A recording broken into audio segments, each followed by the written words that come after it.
Capítulo 3. Diálogo com a vida.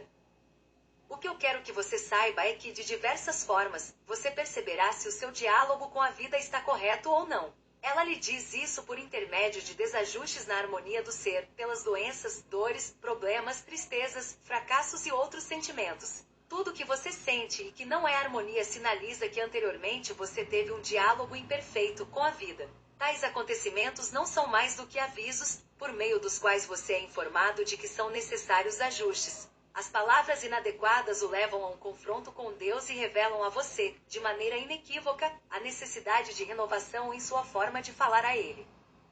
Sempre que falamos da vida, dialogando com qualquer um dos 4 interlocutores acima mencionados, obtemos um retorno. E esse retorno não poderá sofrer alterações no meio do caminho. A mesma afirmação que vai é a que vem de volta. A negação que vai é a que volta. A má vontade que temos se torna a má vontade dos outros para conosco. A cooperação e outros processos de compartilhamento, de caridade, são vias de mão dupla. As pessoas agem conosco do modo como agimos com elas. Tal é a sabedoria da vida, permitindo que vejamos o quanto é bom ser bom e o quanto é ruim ser ruim.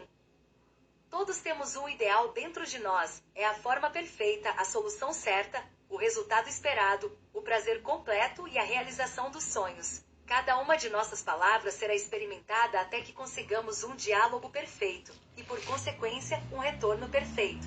O retorno que a vida nos dá se evidencia por métodos nada sutis. Ele nos diz o quanto estamos próximos ou distantes do nosso ideal. Enquanto caminhamos rumo ao futuro pela estrada que construímos com as nossas palavras, ela nos mostra na colocação de cada palavra que nem toda palavra é boa para fazer estradas. Os caminhos que nos fazem sofrer e que são difíceis de trilhar revelam que usamos palavras inadequadas, pontiagudas ou ásperas que maltratam os nossos pés.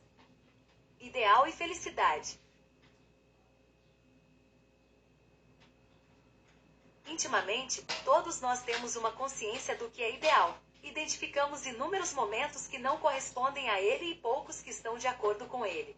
Sendo um conhecimento infuso, é apenas uma referência, um paradigma que nos permite ver o que queremos e, de modo análogo, também compreender claramente o que não queremos. Sendo a situação mais perfeita entre todas as possibilidades, o ideal só pode se tornar uma experiência quando falarmos a linguagem do ideal, a linguagem de Deus. Quando encontrarmos as palavras certas que correspondam e que sejam coerentes com o que queremos. A única possibilidade a existir será o ideal, jamais outra. Para que tenhamos uma experiência que nos dê a máxima satisfação, precisamos ter amplo domínio da compreensão do significado e do poder das palavras, sabendo distinguir qual delas pode nos dar o resultado que almejamos. Todas as palavras contêm em si mesmas a forma, o odor, a cor e o sabor, assim como a realidade material que a ela corresponde. Enquanto elas ainda não se transformaram em realidade física, poucas são as pessoas que têm a sensibilidade de captar e sentir o que suas vibrações transmitem. Um pensamento intenso naquilo que desejamos nos leva a imaginar o uso do que queremos. Nesse caso, a palavra nos oferece uma amostra prévia, por meio de um sentimento do que ela representará, porque vibrará em nossa mente como se realidade já fosse. Nenhuma palavra é destituída dessas propriedades, mas entre elas, uma em especial é capaz de oferecer o máximo e o melhor de todas as propriedades, em todas as circunstâncias. Esta palavra é amor. O seu poder é tão grande que abre as portas do céu. O céu se abre na mente humana com a chave do amor. O verbo amar. Amar é o verbo que indica uma ação por meio da qual se expressa o mais perfeito grau de relacionamento em todos os níveis. É a ação de amar que proporciona o mais saboroso dos retornos naturais entre todas as palavras. O verbo amar é a perfeita integração da consciência humana com o poder criador, o elo entre o homem e sua natureza divina, o fio de ligação que conecta todo o universo. A conquista final da escalada humana. O que temos por salvação ou que chamamos de subida ao céu se dará quando nos tornamos capazes de amar a vida, simplesmente porque tudo é vida. E quando compreendermos que tudo que existe é parte viva de nós mesmos, por fazer parte da nossa mente criadora. Nós ainda estamos aprendendo a falar a linguagem do amor e a construir situações com esse sentimento puro. Como em todos os aprendizados, as dificuldades no início são naturais, e sempre ocorrem alguns desacertos.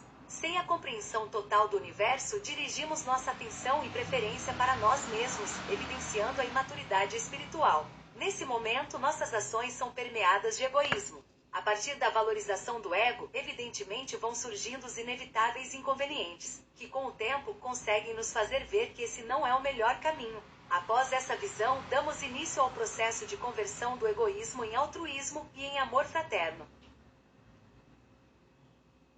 O óbvio.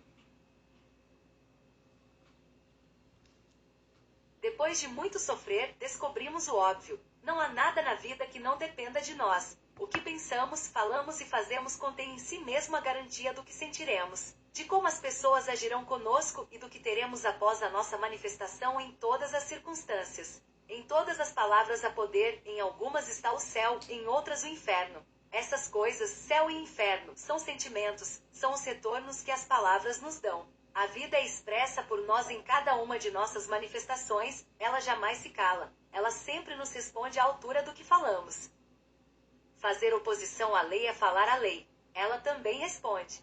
As respostas da lei são sentenças, condenações ou absolvições, as primeiras representadas pelo fracasso ou derrota e a última pelo êxito. Se nos posicionamos contra o poder que chamamos de Deus, o poder se manifesta e nos responde. A resposta do poder é ausentar-se do ambiente onde não é aceito, onde é confrontado, e a sua ausência significa vulnerabilidade, perda da imunidade e da vitalidade. Se dialogarmos mal com a natureza e com a matéria, elas tomam nossas palavras e nos contemplam com a realidade mais dura, elas nos dão o que não queremos. Todos temos a natureza e a terra por herança, mas se não formos perfeitos em nossa comunicação com elas, seremos deserdados.